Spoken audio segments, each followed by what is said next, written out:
አንዳንድ ጊዜ እግር ኳስ ተጫዋቾችን አይቀይርም፣ ታሪክን ግን ይደግማል። ወቅቱ በ2002 ዓ.ም ነው የነበረው። የዓለም ዋንጫ ፈረንሳይ ከአርጀንቲና ጋር ለዋንጫ ፍጻሜ የደረሱበት ጨዋታ ላይ አንድ ወሳኝ ተጫዋች ነበረ።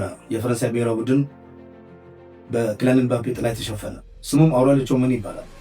ቹዋሜኒ በ2002 ዓ.ም የብራዚል አንጋፋ ተጫዋች ካሲሚሮ ለመተካት ወደ ሪያል ማድሪድ ዝውውር አካሂዶ ነበር። ይህ የ22 ዓመት ተጫዋች ወደ ሪያል ማድሪድ ሲዘዋወር ብዙዎቹ ጥያቄ አንስተው ነበር። እውን የካሲሚሮን ታሪክ ይተካ ይሆን ነው ወይስ ይህ ጥላ የካሲሚሮ ጥላ ሸፍኖት ተጫዋቹ ይጠፋል የሚል ጥያቄ በሪያል ማድሪድ ደጋፊዎች ዘንድ በጣም በወቅቱ ይነሳ ነበር። ሆኖም ግን በ2002 ዓ.ም ካርሎ አንቸሎቲ የሪያል ማድሪድ አሰልጣኝ በአውሬሊዮ ቹዋሜኒ ላይ ትልቅ እምነት ስለነበራቸው በቋሚ አሰላለፍ ውስጥ ከሉካ ሞድሪች፣ ቶኒ ክሮስ ጋር በማሰለፍ ላለፉት 4 ዓመታት ሪያል ማድሪድ ትላልቅ ዋንጫዎች እንደ ቻምፒየንስ ሊግ፣ ላሊጋ እና ኮፓ ዴል ሬይ ብሎም የዓለም የክለቦች አሸናፊ ዋንጫ ወስዷል። ይህ ተጫዋች በ2026 ዓ.ም የካሲሚሮን ጥላ በመከተል ወደ ማንቸስተር ዩናይትድ ለመምጣት ማንቸስተር ዩናይትድ ከተጫዋቹ ኤጀንት ጋር ኤስኤ ኤክሰለንስ ናሽናል ስፖርት ከሚባሉት በጆናታን ኮቢ የሚመራው ወኪል ጋር ንግግር ጀምሯል። ሪያል ማድሪድም ጆዜ ሞሪኖ እንደገና ከ2010 በኋላ በ2026 በድጋሚ ቀጥሮ የክለቡ ዲሲፕሊንና የጨዋታ ታክቲክ ለመቀየርና የባርሴሎና የበላይነት ለማክተም ቀጥሯቸዋል። በእነዚህና በቀጣይ በመዘረዝራቸው ምክንያት እውን ቹዋሜኒ ወደ ማንቸስተር ዩናይትድ ይመጣል ወይ የካሲሚሮን ጥላ ይከተላል ወይ የሚለውን ጥያቄ በዚህ አሁን በማቀርበው ዝግጅት እናብራራለን። አብራችሁን ቆዩ። ይህ ዩናይትድ ታክቲካል ሩም። እኔ ርዕሶም ተስፋዬ ነኝ። መልካም ጊዜ ይሁንላችሁ። አብረን እንከተል። ቹዋሜኒ ማን ነው? እንደሚታወቀው ፈረንሳዊው አውሬሊዮ ቹዋሜኒ ከካሜሮን ዝርያ ካላቸው ቤተሰቦች የተገኘ በፈረንሳይ ውስጥ በሰሜናዊ ፈረንሳይ ሮዋን በምትባል ከተማ የተወለደ የቦርዶ ማዕከል አካዳሚ ያደገ እና የሚጎለበተ ተጫዋች ነው። ቹዋሜኒ ቤተሰቦቹ ከካሜሮን ተሰደው ወደ ፈረንሳይ የመጡና ፈረንሳይ ውስጥ የተወለደ ተጫዋች ነው። ይህ ተጫዋች ከእግር ኳስ ውጭ ሁለት ነገር ላይ ያዘወትራል። አንደኛው ፒያኖ መጫወት በጣም ይወዳል፣ ጫናን ያቃልልኛልም ይላል ራሱ። ሁለተኛው ነገር ደግሞ የአሜሪካን ቅርጫት ኳስ በጣም ይከታተላል። ለነ ሌብረን ጄምስ እና ኮቢ ብራይንት ትልቅ አድናቆትም አለው። የኮቢ ብራይንት ጽንሰ ሐሳብንም ማምባ ሜንታሊቲ የሚባለውንም ተከታይ ነው። እንደሚታወቀው የዓለማችን ፈርጥ ከማይክል ጆርዳን በኋላ አሜሪካ ያፈራችው ዕውቁ የቅርጫት ኳስ ተጫዋች ኮቢ ብራይንት ማምባ ሜንታሊቲ የሚባል ጽንሰ ሐሳብ ነበረው። ማምባ ሜንታሊቲ ማለት ያልሸነፍነት ባይ፣ አልበገርነት ማለት ቁርጠኝነት፣ ከሽንፈት ማገገም፣ ሬዚሊየንስን ያካተተ እጅ ያለመስጠት የሚል ጽንሰ ሐሳብን የሚከተልና ለረጅም ጊዜ ኮንሲስተንት በሆነ መልኩ ብቃትን ይዞ መቀጠል የሚል ነው። ቹዋሜኒም ይህንን የማምባ ሜንታሊቲ ከሚያጠኑት ውስጥ አንዱ ነው የነበረው። በ2018 ዓ.ም የቦርዶ ክለብ አሰልጣኝ የድሮ የቼልሲና የቶተንሃሙ ተጫዋች ጉስታቮ ፖየት የቦርዶ አሰልጣኝ ነው የነበረው። ቹዋሜኒም የቦርዶ አካዳሚ ተጫዋች እያለ ፖየት ቹዋሜኒ ባለው የአካል ጥንካሬና ጨዋታን የማንበብ አቅም በልዩ ሁኔታ አይቶ ወደ ዋናው ቡድን አሳደገው። ወደ ዋናው ቡድን ማሳድጎ በቦርዶ 37 ጨዋታ እንዲጫወትም አድርጎታል። ቹዋሜኒ በወቅቱ ባሳየው ብቃትም የቦርዶ አካዳሚ ከወጡ ተጫዋቾች ምርጡ ተጫዋችና የወቅቱ የፈረንሳይ የወጣት ተጫዋቾች ሽልማትን አሸንፏል። እርግጥ ቦርዶ በወቅቱ ፖየትን አባሮ በሁለተኛው ዓመት ክሌሜንቴን ቀጥሮ ነበር። ክሌሜንቴም የቹዋሚኒን የመከላከል ብቃትና ኳስ የማጨናገፍ አቅም ጨምሮለት እስከ 2020 ዓመተ ምህረት ቦርዶ ቆይቷል። ሆኖም በ2020 ዓመተ ምህረት ሞናኮ ለቦርዶ 18 ሚሊዮን ዩሮ ከፍሎ ወደ ክለቡ አዘዋወረው። የወቅቱ የሞናኮ አሰልጣኝ የነበረው ኒኮ ኮቫች የቹዋሚኒን የመከላከል ብቃት ብቻ ሳይሆን ሙሉ ተጫዋች ለማድረግ የመሃል ሜዳው ሞተር አደረገው። ቹዋሚኒም ከ2020 እስከ 2022 ዓመተ ምህረት በሞናኮ 95 ጨዋታዎችን ተጫውቶ ነበር። በወቅቱም የፈረንሳይ ምርጥ አማካኝ በመሆን ትላልቅ ክለቦች አይናቸውን ጥለውበት ነበር። ከነዚህ መካከል የስፔኑ ኃያል ክለብ ሪያል ማድሪድ፣ የእንግሊዙ ኃያል ክለብ ማንቸስተር ዩናይትድ፣ ሊቨርፑል ብሎም በኳታር ባለሀብት የሚመራ ፒኤስጂ ተጫዋቾቹን ወደ ክለባቸው ለማዘዋወር በከፍተኛ ፉክክር ውስጥ ገብተው ቹዋሚኒ ግን የማድሪድን ማሊያ መልበስ ስለሚፈልግ ምርጫውን ያደረገው ሪያል ማድሪድ ነበር። ሪያል ማድሪድ በ2002 ዓመተ ምህረት በክለብ ታሪኩ 5 ቻምፒየንስ ሊግን የበላ በጠቅላላ ደግሞ 17 ዋንጫዎችን ከማድሪድ ጋር ሆኖ ያሸነፈውን ወርቃማውን ብራዚላውን የመሃል አማካኝ ለማንቸስተር ዩናይትድ በ60 ሚሊዮን ፓውንድ ሸጦት ነበር። ቹዋሚኒን የካስሚሮ ተተኪ አድርጎም ከሞናኮ አምጥቶ ከሉካ ሞድሪች እና ከቶኒ ክሮስ ጋር ላለፉት 4 ዓመታት በማድሪድ ታሪክ ውስጥ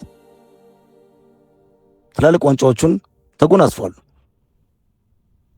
ይህ ተጫዋች በሪያል ማድሪድ ወደ 150 ጨዋታ አካባቢ ያካሂዷል። እንደሚታወቀው ቹዋሚኒ የካስሚሮን ቦታ መተካት ከባድ ኃላፊነት ተሸክሞ በወጣት በለጋ ዕድሜ በ22 ዓመቱ ማድሪድ ቢደርስም የወቅቱ የማድሪድ አሰልጣኝ ካርሎ አንቸሎቲ በወጣቱ እምነት ነበራቸውና የካስሚሮ ማሊያ አልብሰው በቋሚነት እንዲሰለፍ አደረጉት። ማድሪድ በነበረበት ጊዜ ላይም ከሉካ ሞድሪች፣ ከቶኒ ክሮስ በኋላ ላይም ደግሞ ከጁድ ቤሊንግሃም፣ ከቫልቬርዴ በመሆን ከደነ ካማቪንጋ የፈረንሳዩ የ2 ዓመት ተጫዋች የማድሪድን የመሃል ሞተር ከሉካ ሞድሪች እና ቶኒ ክሮስ ጡረታ የወጣው ቶኒ ክሮስ እና ሉካ ሞድሪች ኤሲ ሚላን ከለቀቀ በኋላ ደግሞ የክለቡ የልብ ምት ሆኖ የመሃል ሜዳው ልብ ምት ሆኖ እያገለገለ ያለ ተጫዋች ነው። ይህ ተጫዋች አሁን ላይ በፈረንሳይ ብሔራዊ ቡድን በ23ኛው ዓለም ዋንጫ እየተጫወተ ይገኛል። እንደሚታወቀው ፈረንሳይ በ23ኛው ዓለም ዋንጫ የመጀመሪያ ጨዋታውን ከሴኔጋል ጋር ስትጫወት 3-1 ባሸነፈችበት ጨዋታ ላይ ቹዋሚኒ ተጫውቷል። በቀጣይ ጨዋታ ላይ ግን ከኤረጋ በተጫወተው ጨዋታ ቹዋሚኒ የካልፍ ኢንጁሪ ወይ ደግሞ ትንሽ ማይነር ኢንጁሪ ስላጋጠመው ሁለተኛውን ጨዋታ አላሰለፉትም። ሆኖም ግን ይህ ተጫዋታ አሁንም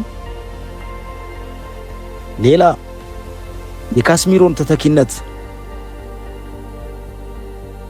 በማንቸስተር ዩናይትድ ለመድገም ማንቸስተር ዩናይትድ ከሪያል ማድሪድ ጋርና ከቹዋሚኒ ወኪል ጋር ንግግር እንደጀመረ ታውቋል። ይህ ተጫዋች እንደሚታወቀው በተለይ በአካል ጥንካሬውና ጨዋታን የማንበብ አቅሙ አውሮፓ ላይ ካሉ ምርጥ አማካኞች አንዱ ነው።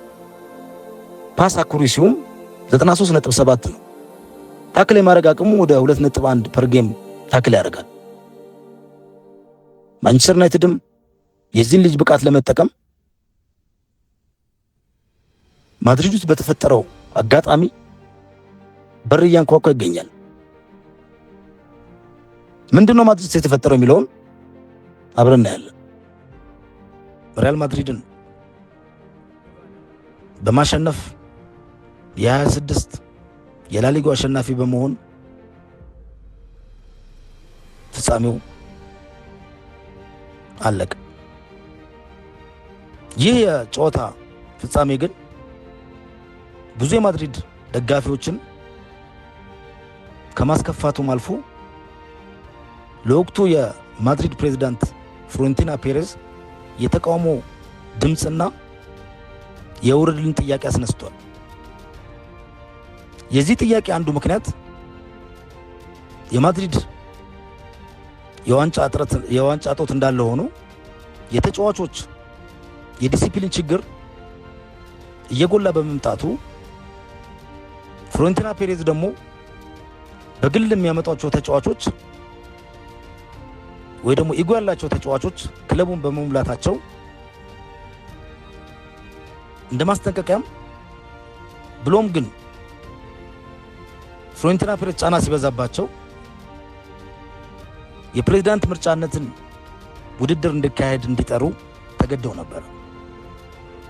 ምንም እንኳን በዛ ውድድር ፍሎሬንቲኖ ፔሬዝ ቢያሸንፉም 65 በ35 አንድ ጥላ ወይ ደግሞ አንድ ጥቁር ነጥብ ግን ጥሎባቸው አልፏል። ይህም የተጫዋቾች ዲሲፕሊን ማጣት። እንደሚታወቀው በመጀመሪያ ዙር ሪያል ማድሪድ ከባርሴሎና ጋር በሚጫወትበት ጊዜ ቪኒሲየስ ጁኒየር ከአሎንሶ ጋር ያደረገውን የሜዳ ላይ እንካ ሰላምታ፣ ከዛ በኋላ የቫልቨርዴና የቹዋሚኒ፣ ከዛ በኋላ ደግሞ የቡድኑ ወሳኝ አጥቂ ኪሊያን ኤምባፔ እረፍት ተሰጥቶት ሌላ አገር ላይ የተዝናና ታይቶ የማድሪድ ደጋፊዎች ዓለም አቀፍ ያሉ ውጣልን ጥያቄ እስከቀርቡ ድረስ ደርሰው ነበር። የድምጽ ማሰባሰቢያን በኢሜል ደረጃ አካሂደዋል።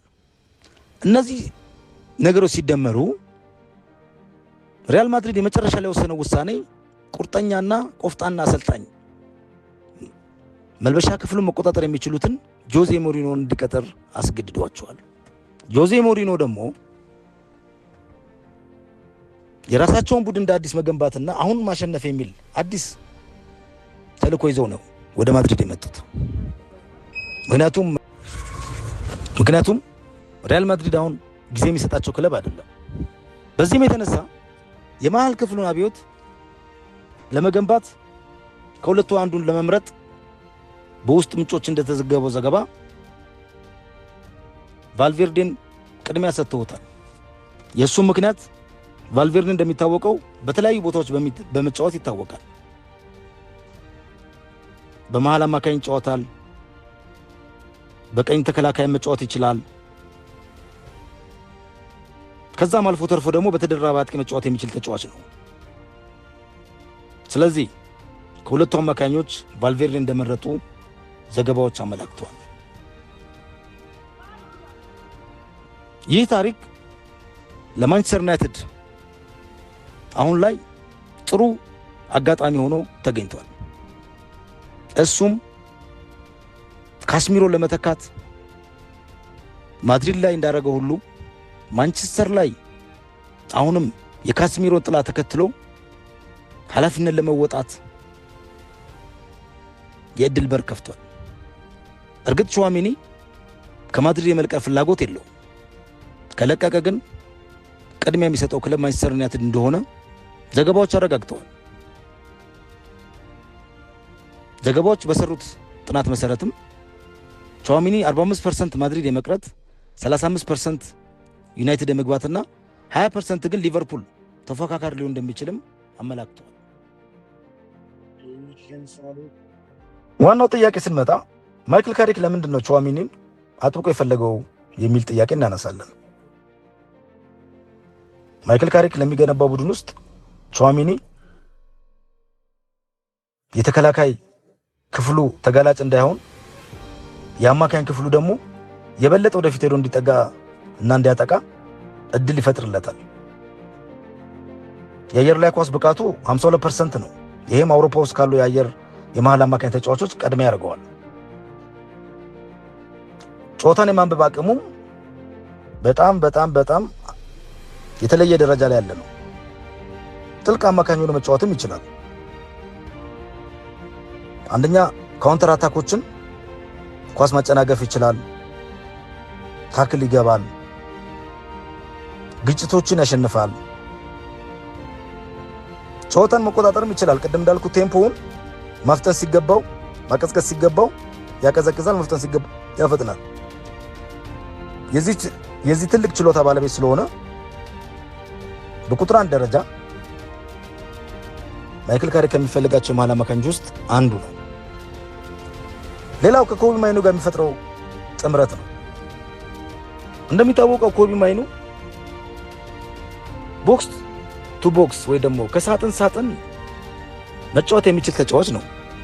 ሆኖም ግን የማንቸስተር የመሃል ክፍል የሳሳ ስለሆነ እሱ ክፍተት ጥሎት የሚሄደውን ቦታ ካስሚሮ ሙሉ ሜዳው መሸፈን ስለማይችል እንደነ አውሬሊያን ቹዋሜኒ የሆኑ ከኋላ በፒቮት በኩል ወይ ደግሞ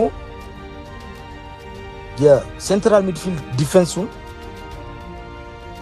ቹዋሜኒ ወደ ኋላ ቀርቶ ኮቢ ማይኑ ደግሞ ወደፊት እየሄደ የማጥቃት እድልን የነጻነት እድል እንዲያገኝ ያደርገዋል። ይህም ብቻ ግን አይደለም። እንደሚታወቀው ኮቢ ማይኑ አሁን ደግሞ ከኮቢ ማይኑ ጋር ሊፈጥር የሚችለውን ጥምረት እስኪ እናውራ። እንደሚታወቀው ኮቢ ማይኑ ኳስ ወደፊት ይዞ በመሄድ ይታወቃል። ፕሮግሬሲቭ ቦል ኬሪንግ የሆነ ተጫዋች ነው። ነገር ግን ከካስሚሮ ብቃት መውረድና ሜዳው የሚሸፍን ተጫዋች ስለሌለው ወደ ኋላ ተመልሶ እንዲከላከል ይገደዳል። አሁን ግን ማይኑ ቹዋሜኒ ከመጣ ይህ ታሪክ ይቀየራል። ቹዋሜኒ በየጨዋታው 2.1 ታክሎችን የሚገባ 1.4 ኢንተርሰፕሽኖችን የሚያቋርጥ በመሆኑ ማይኑ ወደፊት በነፃነት እንዲያጠቃ ያግዘዋል። እስካስቡት ቹዋሜኒ ከኋላ ሆኖ ሲከላከል ሜዳውን ሲቆጣጠር ከፊቱ ኮቢ ማይኑ ኳስ ይዞ መሄድ እንደሚችል፣ በዚህም የተነሳ የማይኑ ትልቁ ብቃት ደግሞ ይሄ አብዶ የሚያደርገው በነፃነት ተጫዋቾችን እየቀነሰ ለአጥቂዎች ክፍተት እንደሚሰጥ፣ ይህም ደግሞ የማንቸስተር ዩናይትድን በየጨዋታው ወደ ፔናልቲ ቦክስ የሚጠጋበትን ፐርሰንት እየጨመረ ባሳደገ ቁጥር እንደነ ብራያን ምቦሞ፣ ሼሽኮና ኩኛ ኳስን ወደ ኋላ ተመልሰው አይቀበሉም። የመሞከር ኳስ እግራቸው ስር የመግባት እድል በጨመረ ቁጥር ደግሞ ማንቸስተር ዩናይትድ ጎል የማግባት እድል ሰፊ ነው የሚሆነው። ይህ ለማንቸስተር ዩናይትድ ትልቅ የታክቲክ እድል ይሰጣል። ሌላኛው ለብሩኖ ፈርናንዴዝ ነው። ብሩኖ ፈርናንዴዝ እንደሚታወቀው ኳስን ለመቀበል ወደ ኋላ ከተከላካዮች ተመልሶ ኳስ ያለችበትን ቦታ ከተከላካይ ተቀብሎ ነው ጉልበቱን ጊዜውን እየጨረሰ በዚህኛው ሲዝን ያሳለፈው። ይህም የሆነበት ምክንያት ደግሞ ኳስ ተሸክሞ ወይ ደግሞ ኳስን እያንከባለለ ወደፊት የሚያቀርብለት ተጫዋች ስለሌለ ነው። ቹዋሜኒ በዚህ ትልቅ አቅም ያለው ተጫዋች ነው። ከተከላካይ ኳስን ተቀብሎ 1 ለ1 መቀባበል የሚችል፣ በዛ ላይ ደግሞ ለኮቢ ማይኑ ኳስን ሰጥቶ ነፃነት ብሩኖ ፈርናንዴዝ ወደ ኋላ ተመልሶ ኳስን እንዳይቀበልና በአማካኝ የመፍጠሪያ ቦታ ላይ ይሄ 16 አካባቢ ውስጥ በነፃነት የመፍጠር አቅሙ እንዲጨምር ያደርገዋል። ይህ የብሩኖ የመፍጠር አቅም ደግሞ ለዩናይትድ በተለይ አሁን ዘንድሮ ካገባነው ጎል አንጻር አይታችሁት ከሆነ ባለፈውም ተናግሬያለሁ፣ 16 የንጹህ ጎል ብቻ ነው። በጠቅላላ ጎል ውስጥ ስታዩት እና አርሴናል በ14 የንጹህ ጎል ብልጫ ራሱ አላቸው። ይህም ደግሞ ዝም ብሎ አለ መሃል ሜዳው ላይ ተጫዋቾች የመፍጠር አቅማቸው ሊጨምር የሚችለው የተከላካይ ከጀርባቸው ትቶት የሚሄዱት ክፍተት በአስተማማኝ በሆነ ቦታ ወይ በአስተማማኝ ተጫዋቾች የሚሸፈን ከሆነ የማጥቃት እድሉ እየጨመረ ነው የሚሄደው። ሌላኛው ጥቅም ከ4-2-3-1 ወጥቶ 4-3-3 ቢጫወት ማንቸስተር ዩናይትድ ቹዋሜኒ የአንከሩን ቦታ ይዞ ኮቢ ማይኑ ደግሞ የፕሮግሬሲቭን ቦታ ኳስ ተሸክሞ ከተከላካይ እየተቀበለ ቀጥታ መሄድ ለብሩኖ ፈርናንዴዝ ደግሞ የማጥቃት እድል የመፍጠር እድል ይሰጠዋል። ያው እንዳልኩት ቅድም ብዙ ጨዋታዎች ላይ ብሩኖ ፈርናንዴዝ ኳስ ለመቀበል ወደ ኋላ ይመለሳል። አሁን ይሄን ያስቀርለታል።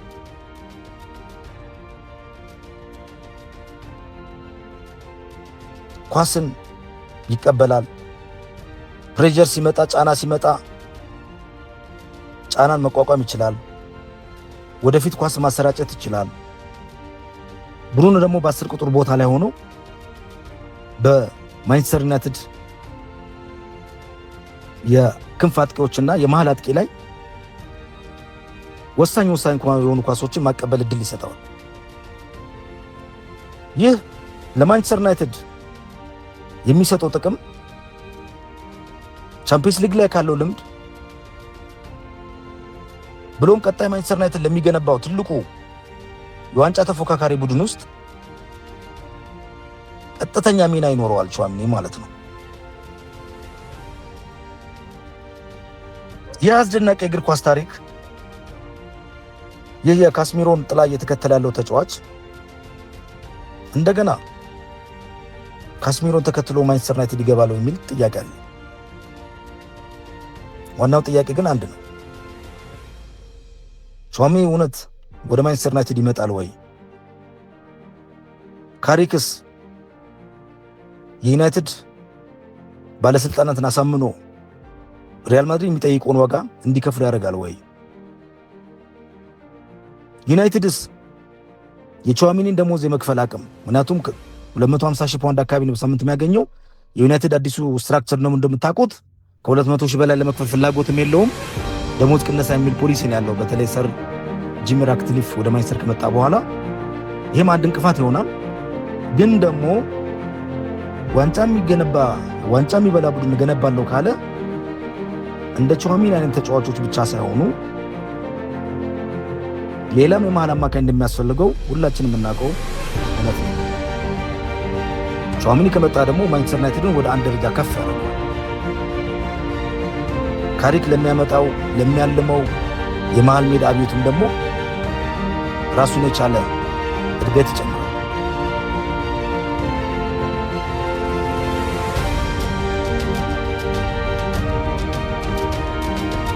ጥያቄው በመጨረሻ ለማቀርበው ይህ ሌላ የዩናይትድ ያልተሳካ ዝውውር ይሆናል። ምክንያቱም ኤሊት አንደርሰን ማንቸስተር ዩናይትድ ይፈርማል ተብሎ ያው ለማንቸስተር ሲቲ እንደፈረመ አውቀናላችሁ። ያው መልሱ የምናየው በቀጣይ ሳምንት ነው። እስከዚያው ግን አዳዲስ መረጃዎችን አቀርብላችኋለሁ። ይህ ዩናይትድ ታክቲካል ሩም ነው። እኔ ሩሶን ተስፋዬ ነኝ። ቪዲዮውን ከወደዳችሁት ላይክ ያድርጉ፣ አስተያየታችሁን በኮሜንት ጻፉልኝ። በተጨማሪ ጥልቅ የማንቸስተር ዩናይትድ ማብራሪያዎች ደግሞ ቻናሉን በተቻለ መጠን ሳብስክራይብ አድርጉ።